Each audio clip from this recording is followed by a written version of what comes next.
आज अपने सारे देशवासियों को कारगिल विजय दिवस की बहुत बहुत बधाई देना चाहूँगा, क्योंकि मेरे लिए ये एक सबसे बड़ा पर्व है। होली, दिवाली उन सबसे बड़ा पर्व है, क्योंकि आज वो दिन है जब भारतीय फोर्सेस ने एक बहुत ही डिफ़िकल्ट सिचुएशन में अपनी सबसे डिफ़िकल्ट लड़ाई लड़ी थी और सारी चीज़ें उनके विपरीत थी, फिर भी उन्होंने जीत हासिल की थी और तिरंगा उन चोटियों पे फैलाया था और भारत माता का गर्व से मान ऊंचा किया था।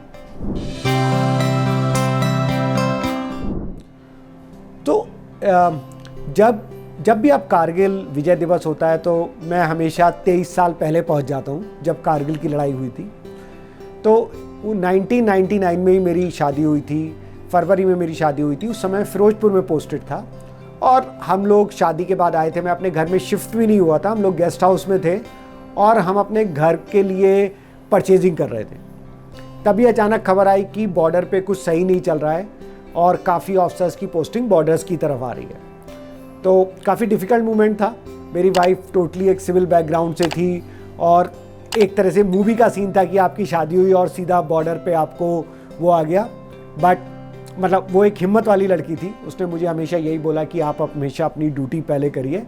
और मुझे पता है कि हर फौजी के लिए उसकी मातृभूमि, जो उसका फ़र्ज है, वो पहले आता है अपनी फैमिली से पहले।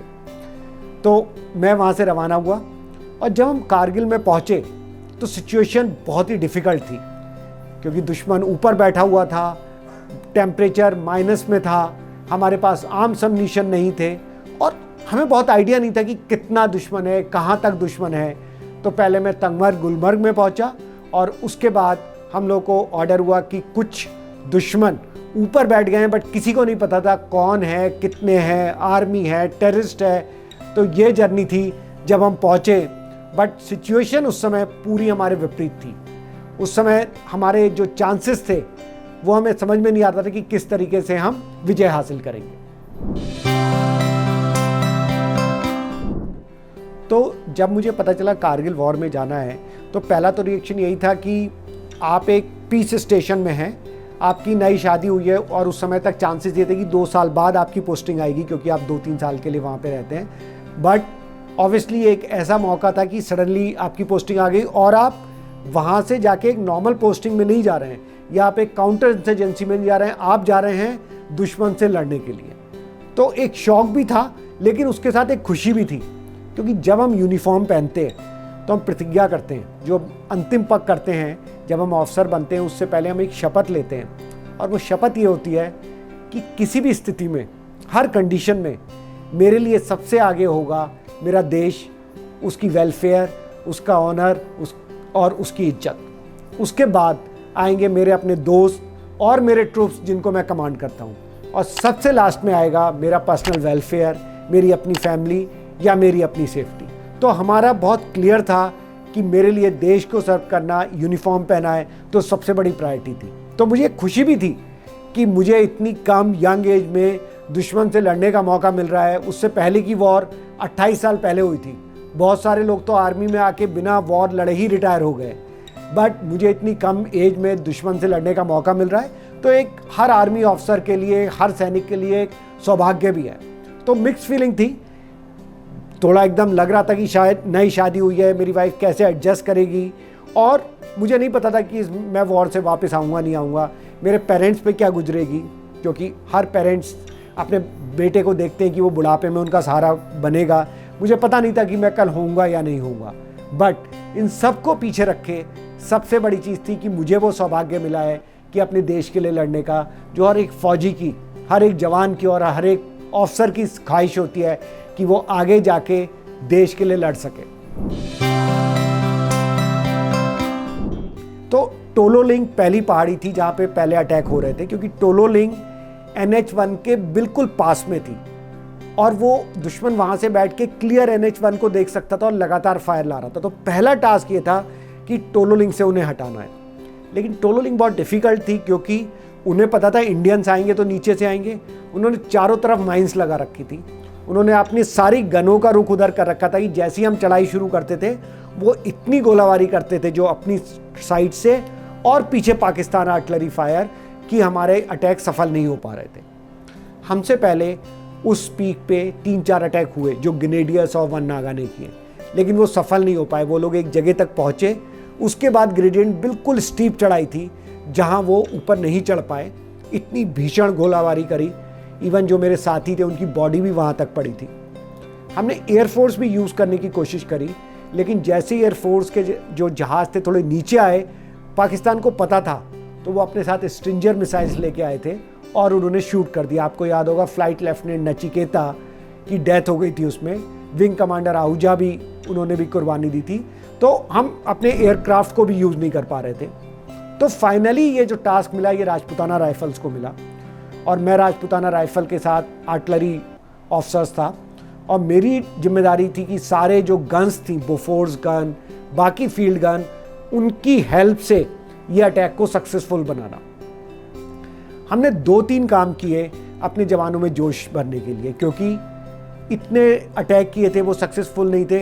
हर जवान का हौसला तो डाउन था, उसे दिख रहा था, जैसे आपने बोला कि विक्ट्री लगभग इम्पॉसिबल थी। हम एक तरह से सुसाइड मिशन के लिए जा रहे थे। बट ऐसे टाइम पे, डिफ़िकल्ट टाइम पे, आप कैसे अपने लोगों को प्रेरित कर सकते हो? वो आप कर सकते हो वो अपने शब्दों से नहीं, बल्कि एक्शन से। तो जैसे हम कहते हैं, action speak louder than word. लोग आपके एक्शंस को देखते हैं, आपके शब्दों को नहीं सुनते। हमने अपने जवानों को बोला कि officers normal command and control में मिडिल में रहते हैं, बट इस पर्टिकुलर अटैक में हम फ्रंट से लीड करेंगे, और अगर दुश्मन की पहली बुलेट आएगी तो वो हमें हिट करेगी, आपको नहीं। तो उससे लोगों में बहुत हौसला बढ़ गया कि हम किसी भी हालत में हम जीत के दिखाएंगे। दूसरा, इतने अटैक फेल हो चुके थे तो लोगों का हौसला डाउन था, पूरे देश में एक निराशा की लहर थी। इंडियन आर्मी भी थोड़ा डिसअपॉइंटेड थी, बिकॉज ये पहला ऐसा मौका था कि दुश्मन हमारे ऊपर पूरी तरह हावी था, ऊपर बैठा था, लगातार बमबारी कर रहा था, बंकरों में था, हम उन्हें देख नहीं पा रहे थे, हमारे पास इक्विपमेंट नहीं थे, स्नो बूट्स नहीं थे, सारे अटैक नाइट में होते थे जिससे दुश्मन हमें कम देख पाए। तो हमने डिसाइड किया कि कुछ भी हो जाए, चाहे हमें इसके लिए कुछ भी कुर्बानी देनी पड़े, हम इस अटैक में जीत के रहेंगे। और राजपूताना, आपको याद होगा, राजपूताना का ट्रेडिशंस होता है कि जब वो एक बहुत डिफ़िकल्ट लड़ाई में जाते हैं पुराने टाइम से, तो वो एक केसरिया बाना बांधते हैं। केसरिया बाना इस बात का प्रतीक है, एक सिंबल है कि या तो हम जीतेंगे या हम वापस नहीं आएंगे। तो आप एक तरह से मेंटली मरने के लिए तैयार हैं, क्योंकि आप एक डिफ़िकल्ट बैटल में जा रहे हैं जहाँ जीतने के चांसेस बहुत कम हैं। तो हम सब ने केसरिया बाना बांधा, और हमें पता था कि हम एक ऐसी बैटल में जा रहे हैं शायद हम वापस नहीं आए, लेकिन एक फौजी, एक फादर भी है, एक हस्बैंड भी है, किसी का बेटा भी है, और हमारी एक रिस्पॉन्सिबिलिटी उनके लिए भी होती है। तो हम उन्हें एक लास्ट मैसेज भी देना चाहते हैं, तो जिसे ये कहा जाता है लास्ट लेटर। जब हम लास्ट लेटर लिखते हैं तो हम ये सोच के लिखते हैं कि जब ये लेटर मेरे पेरेंट्स को या मेरी वाइफ को या मेरे बच्चों को मिलेगा तब हम इस दुनिया में नहीं होंगे।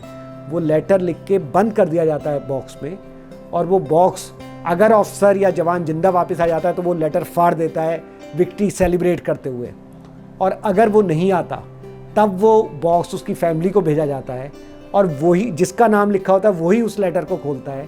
और जब हम लिख रहे होते हैं हमें पता होता है कि अगर ये लेटर मिलेगा मेरी फैमिली को तो मैं ऑलरेडी इस दुनिया में नहीं होऊंगा। तो आप लेटर की शुरुआत ही ऐसे करते हैं कि जब आपको ये लेटर मिलेगा तो मैं शायद इस दुनिया में नहीं होऊंगा, बट मेरे जाने का अफसोस मत करना, क्योंकि मैं जिस कॉज के लिए, जिस पर्पस के लिए, जो भी मैंने अपनी आहुति दी है या जो भी मैंने कुर्बानी दी है, सेक्रीफाइस दिया है, वो एक भारत माता के लिए दिया है, 100 करोड़ से ज़्यादा इंडियंस के लिए दिया है, और इस तिरंगे के ऑनर के लिए दिया है। तो मैंने अपनी वाइफ को लेटर लिखा, मैंने अपने पेरेंट्स को लेटर लिखा कि शायद मैं आपके बुढ़ापे में आपके साथ नहीं होऊंगा, लेकिन फिर भी इस देश की रक्षा के लिए किसी ना किसी को तो कुर्बानी देनी पड़ेगी।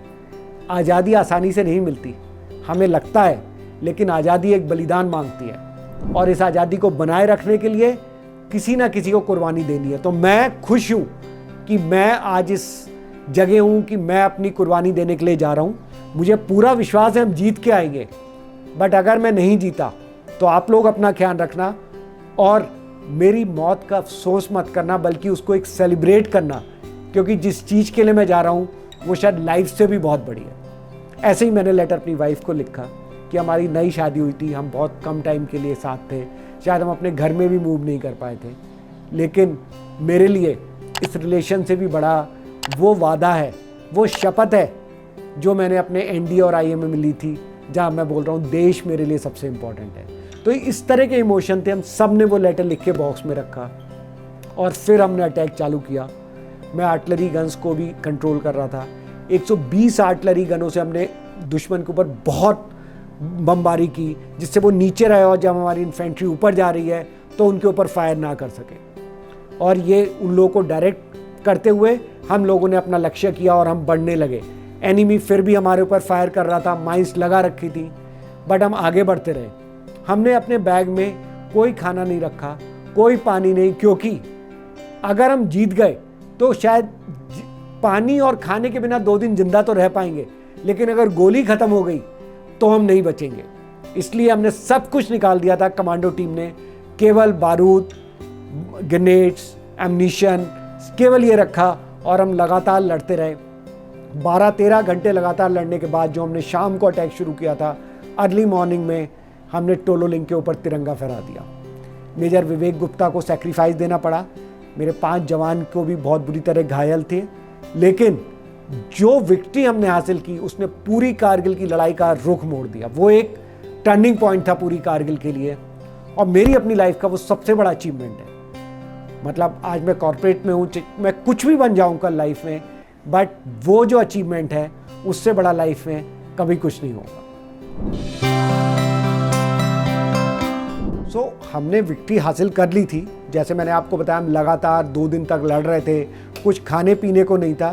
तिरंगा तो फहरा दिया, लेकिन हम लोग की एनर्जी बहुत वीक हो गई थी, क्योंकि उस -15 डिग्री टेम्परेचर में हम लगातार लड़ रहे थे और हमारे पास इक्विपमेंट भी नहीं थे, खाया नहीं था कुछ 2 दिन से, पीने को पानी नहीं था, हर जगह बारूद पड़ी हुई थी। हम आइस को नीचे से खोद के अपने आप को जिंदा रखने की कोशिश कर रहे थे।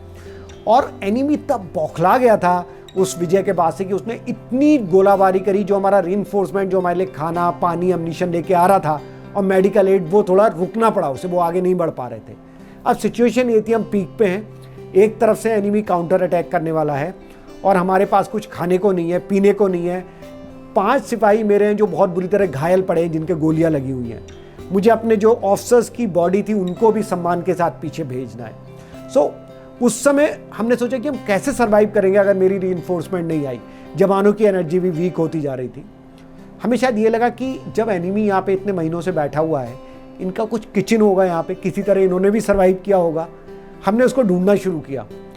तो जिस पीक पे हमने कब्जा किया था उसके नीचे एक वैली थी और उसके बाद दूसरी पीक थी। उस पीक पे अभी भी पाकिस्तान बैठा था। तो इन 2 पीक के बीच में वैली पे उनका किचन था, जो हमें एक स्ट्रक्चर दिखा और हमें समझ गया कि कुछ ना कुछ हमें वहाँ खाने को मिल जाएगा। तो डिफ़िकल्ट था, क्योंकि एनिमी सामने से देख रहा था और लगातार गोलीबारी कर रहा था, बट हमने कहा भूखे मरने से अच्छा है कि गोली खा के मरे और लड़ते हुए मरे। तो हमने अपने पीछे बैग लादा खाली और तेज़ी से नीचे दौड़ना शुरू कर दिया। पहले तो एनिमी को समझ में नहीं आया कि 2-4 लोग हमारी तरफ कैसे दौड़ रहे हैं, क्या ये 2-4 लोग अगली पीक पे अटैक करने आ रहे हैं। बट शायद बाद में उन्हें समझ में आया कि ये किचन की तरफ जा रहे हैं। उन्होंने गोलाबारी करनी शुरू की, बट जब तक हम अंदर पहुंच गए थे। जब हम अंदर पहुंचे तो बहुत ही बढ़िया था, क्योंकि वहाँ पे हलवा बना रखा था, बिरयानी बनी रखी थी, ड्राई फ्रूट्स थे, बहुत चीज़ें थी, क्योंकि पाकिस्तानियों को लग रहा था कि वो जीतेंगे और सेलिब्रेट करेंगे। बट हमने कहा इस फूड पे आपका नहीं, बल्कि दाने दाने पे लिखा है खाने वाने का नाम, ये है इंडियन आर्मी के लिए। और हमने उसको पीछे पूरा पैक किया, पूरी बिरयानी, हलवा, ड्राई फ्रूट्स। थोड़ा सा हमने टेस्ट भी किया, इससे कहीं लगा कहीं उन्होंने पॉइजन वगैरह ना मिला दिया हो। और हमने स्मोक बम चारों तरफ डालते रहे, जिससे एनिमी हमारे ऊपर फायर ना कर सके। और हमने ऊपर चढ़ना शुरू कर दिया। भगवान की दया थी कि किसी की गोली नहीं लगी किसी को, और हम ऊपर पहुँचे और उस खाने से लोगों ने सर्वाइव किया। और फिर कुछ टाइम में हमारी रीइंफोर्समेंट पहुँच गई थी। अगला जो पीक था वो मिला कैप्टन विक्रम बत्रा को, वो उसकी रिस्पॉन्सिबिलिटी थी। तो मैं और कैप्टन विक्रम बत्रा काफ़ी 2-3 दिन तक बात करते रहे। क्लोज ऑफिसर हम लोग पूरा बता रहे थे कि एनिमी किस तरह की टेक्निक यूज़ करता है, कैसे वेपन यूज़ करता है, किस तरह से अटैक करता है, किस तरह से स्नाइपर को प्लेस करता है। और हम लोग काफ़ी बात कर रहे थे, क्योंकि वो एक डिफ़िकल्ट पल था हमारे लिए। हमें कुछ खुद नहीं पता था कि कल हम जिंदा होंगे या नहीं होंगे। और विक्रम बहुत दिलेर ऑफिसर था, बहुत ही पॉजिटिव था, हर समय फुल ऑफ जोश था। और उसने बोला, सर आप लोगों ने टोलोलिंक पे विक्ट्री हासिल करी है, अब नेक्स्ट मेरा नंबर है, हम 0.5140 पे विजय हासिल करेंगे। और उसका कोड नेम था शेरशाह। तो बहुत, और मैं उसको समझा रहा था कि एनिमी साइड में स्नाइपर रख सकता है, तो आपको केयरफुल रहना चाहिए। और उसने मुझे ये भी बोला, अभी तो एक ऐसी गोली नहीं बनी है पाकिस्तान में जिसमें विक्रम बत्रा का नाम लिखा हो। तो बहुत कॉन्फिडेंट था और हमने काफ़ी बातें करी। वो मेरी लाइफ के बारे में पूछा था, मैंने बताया मेरी नई नई शादी हुई थी, बट उसके तुरंत बाद मैं इस लड़ाई में हूँ और मुझे बहुत गर्व है इस चीज़ का कि मैं अपने देश के लिए लड़ रहा हूँ। वो भी मुझे बता रहा था कि वो उसकी इंगेजमेंट होने वाली है और वो ही is looking forward to that life. वो भी कह रहा था कि मैं जीत के जाऊँगा और उसके बाद सेलिब्रेट करेंगे, और फिर मैं शादी और अपना इंगेजमेंट का प्लान बता रहा था। काफ़ी इमोशनल डिस्कशन भी था, बट आई थिंक उसके बाद उसने वो अटैक जीता, 0.5140 जीता। फिर हम सब नीचे भी आए, बरखा दत्त भी हमारे साथ थी काफ़ी टाइम के लिए, जब विक्रम ने ये शब्द बोले थे, ये दिल मांगे मोर, जो पूरे नेशन में फैल गया था। बट मैं आपको बताना चाहूँगा, वो सारे लोग 20-21 साल के यंग ऑफिसर थे जिन्होंने सारे अटैक लीड किए। तो टोलोलिंक की विक्ट्री के बाद बहुत बड़ा टास्क कंप्लीट था, बट पूरा नहीं हुआ था। अभी भी बहुत सारी पीक थी जो दुश्मन के पास थी, 3 पिंपल्स, टाइगर हिल। फिर हम नीचे आ गए और थोड़े दिन का रेस्ट रिक्यूब, जिससे हम अपने आर्म सबमिशन कर सकें और थोड़ा सा हमें टाइम मिला। और फिर हमें 26 और 25 जून को नया टास्क मिला, 3 पिंपल्स की लड़ाई, जो कि और भी ज़्यादा डिफ़िकल्ट थी। तो क्योंकि राजपूताना राइफल ने विक्ट्री हासिल करी थी टोलोलिंक पे, इसलिए सबको विश्वास था कि इस बार भी वो जीत हासिल करेंगे। तो जहाँ से हमने अटैक अपना शुरू करने वाला था, एनिमी को हमारी लोकेशन का पता चल गया और एनिमी ने वहीं पे फायर करना शुरू कर दिया। बिफोर हमारा अटैक शुरू हुआ, हमारी काफ़ी कैजुअल्टी हो गई थी, क्योंकि उन्होंने एयर बर्स्ट डाला था, जो हवा में गोले फटते हैं और चारों तरफ बुलेट्स की तरह जाते हैं। तो मेरे कई जवान अटैक शुरू करने से पहले ही घायल हो गए थे और उनका यही मकसद था कि हम अटैक शुरू करने से पहले ही वो उसे रोक दें। बट लोग घायल हुए थे, बट बाकी लोगों ने दृढ़ निश्चय किया कि कुछ भी हो जाए, अब हम बदला लेंगे और जीत के रहेंगे। हमने 4 दिशा से अटैक शुरू किया। मैं मेजर मोहित के साथ एक टुकड़ी लीड कर रहा था, बाकी दूसरे ऑफिसर अलग अलग तरफ से आ रहे थे और ये बहुत डिफ़िकल्ट अटैक था। ये पहला अटैक था जिसमें 3 ऑफिसर्स की डेथ हुई, मेजर आचार्य, मेजर कैप्टन विजयन थापर और कैप्टन किशिंग। 3 ऑफिसर्स की डेथ हुई, मेरे बुलेट्स लगी थी और हमारे इवन डॉक्टर तक के एनिमी शेलिंग्स में काफ़ी इंजरी हुई थी। तो जब मैं एनिमी के बहुत पास था, बहुत शेलिंग हो रही थी, आर्टिलरी शेलिंग थी, बुलेट्स चल रही थी, रॉकेट लॉन्चर्स चल रहे थे, तब एक शेलिंग में मेरे हाथ में आके लगी और मेरे एक हाथ का हिस्सा पूरा उड़ गया। लेकिन उस जगह मैं लड़ना और आगे बढ़ना नहीं रोक सकता था, क्योंकि मेरे जवान को जब ये पता चलता कि अगर मेरे ऑफिसर के बुलेट लग गई है या शेलिंग में उनके इतनी बड़ी इंजरी हो गई है, तो उनका मनोबल डाउन हो जाता और मुझे उनका मनोबल ऊंचा रखना था। तो हम एक फील्ड ड्रेसिंग कैरी करते हैं, वो मैंने अपने हाथ में लगाई और लड़ना चालू रखा। जो मेरा बड़ी था वो देख रहा था कि मेरे लगातार खून गिरता जा रहा है और अधिकतर ऑफिसर की डेथ कारगिल में इसलिए हुई थी क्योंकि बहुत ब्लड बह गया था और उन्हें कोई मेडिकल सहायता नहीं मिली थी। फिर कुछ समय के बाद, लड़ने के बाद, मैं अनकॉन्शियस हो गया क्योंकि इतना ज़्यादा ब्लड बह चुका था। तो फिर बाय द टाइम हम लोगों ने पीक को कैप्चर कर लिया, मैंने डिसाइड किया कि मुझे ज़िंदा रहना है अपने देश के लिए और लड़ाई करनी है जब तक दुश्मन से हम अपनी एक एक इंच भूमि खाली ना करा लें। वहाँ से मैंने वापस अपने फॉर्म बेस की तरफ चलना शुरू किया। बहुत डिफ़िकल्ट था, हर कदम पे लग रहा था कि शायद ये मेरा लास्ट कदम होगा क्योंकि इतना ब्लड बह चुका था। मैंने अपने हाथ को अपने सिर के ऊपर बांधा, ब्लड लॉस जिससे कम से कम हो, और अपने एक जवान के साथ चलता रहा। मेरा एक ही इंस्ट्रक्शन था कि जब भी मैं मूर्छित हो जाऊं, जब भी मैं अनकॉन्शियस हूँ, मेरे कुछ पानी डालना, मुझे होश में लाना और हम आगे बढ़ते रहेंगे। हमें अपने बेस तक पहुंचना है।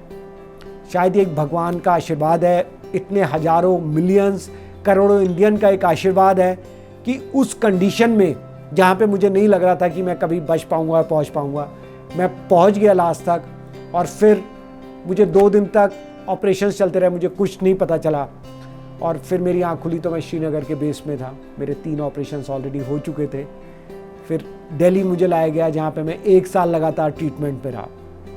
लाइफ ने दोबारा टर्न लिया, नए चैलेंजेस, कारगिल की विक्ट्री पूरी हो चुकी थी, हर जगह अपना तिरंगा लहरा दिया था। और आई थिंक वो हमारे लिए सबसे गर्व का विषय था कि हमने एक ऐसी विक्ट्री हासिल की थी जो लगभग इम्पॉसिबल थी। लेकिन लाइफ के चैलेंजेस ख़त्म नहीं हुए थे। मेरे इतनी इंजरी हो गई थी, परमानेंट इंजरी की वजह से मुझे बोला गया कि आप दिल्ली में ही रहेंगे और आपका ट्रीटमेंट चलेगा।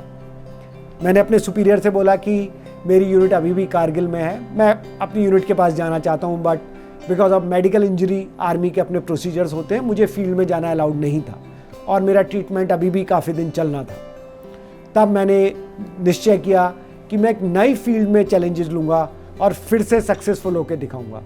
तो एक मैं मैसेज आप सबको ये देना चाहता हूँ कि लाइफ हो सकता है कि किसी चीज़ में ऊपर तक पहुँचे और फिर एक ऐसे पल आए कि आपको फिर दोबारा से स्टार्ट करना पड़े, बट आप चिंता मत करिए, क्योंकि जो क्वालिटी ने आपको एक बार ऊपर पहुंचाया है, जिस लीडरशिप क्वालिटीज़ ने, वो हर जगह सेम होती हैं, चाहे वो वॉर फील्ड हो, चाहे वो कॉरपोरेट हो या कोई और अदर फील्ड हो।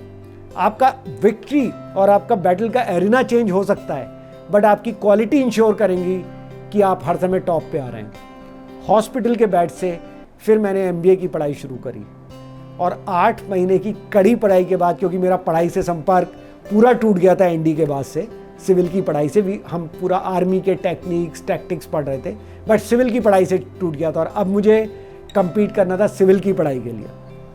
तो 2-4 मेरे पास ऑफर आए थे, being a Kargil war hero, ONGC से, स्टेट बैंक से, कई जगह से मुझे ऑफर आए कि आप कारगिल वॉर हीरो, आप हमें ज्वाइन कर सकते हैं। बट मैंने कहा जो मैंने देश के लिए लड़ाई करी है वो मैंने अपने लिए लड़ी है, मुझे इसका मूल्य नहीं चाहिए। मैं जो कुछ करूँगा दोबारा अपने बल पे करूँगा। और 8 महीने की कड़ी मेहनत के बाद मैंने देश के टॉप MBA कॉलेज क्वालिफाई किए, FMS, IIM एंड XLRI। और मेरा क्योंकि ट्रीटमेंट दिल्ली में चल रहा था, इसलिए मैंने full time MBA course join किया और 2 साल बाद मैं गोल्ड मेडल के साथ FMS से पास आउट हुआ, जो one of the top prestigious MBA college है इस देश का। वहाँ से मैंने अपने कॉर्पोरेट की जर्नी शुरू करी। विप्रो में गया, मैं टॉप अवार्ड मिला विप्रो में, भारतीय एयरटेल में गया और पिछले 15 ईयर से मैं टाटा ग्रुप में हूँ। अभी मैं वाइस प्रेसिडेंट और एक सीनियर लीडर हूँ और शायद मैं वही क्वालिटी जो कारगिल की लड़ाई में थी वो आज भी यूज़ कर रहा हूँ और सफलता हमेशा मेरे साथ है। तो कभी भी कुछ भी कंडीशन हो आपकी लाइफ में, निराश नहीं होइए, क्योंकि you can always make a new beginning and become a successful. और आज इस कारगिल विजय दिवस पे मैं आप सबको यही बोलना चाहूँगा कि अपने ड्रीम्स को, अपने सपनों से कभी कंप्रोमाइज़ मत कीजिए। सपने देखने की हिम्मत रखिए और उस पर काम करने की हिम्मत रखिए, अपना लक्ष्य क्लियर रखिए, आप डेफिनेटली उसको पाएंगे। जय हिंद।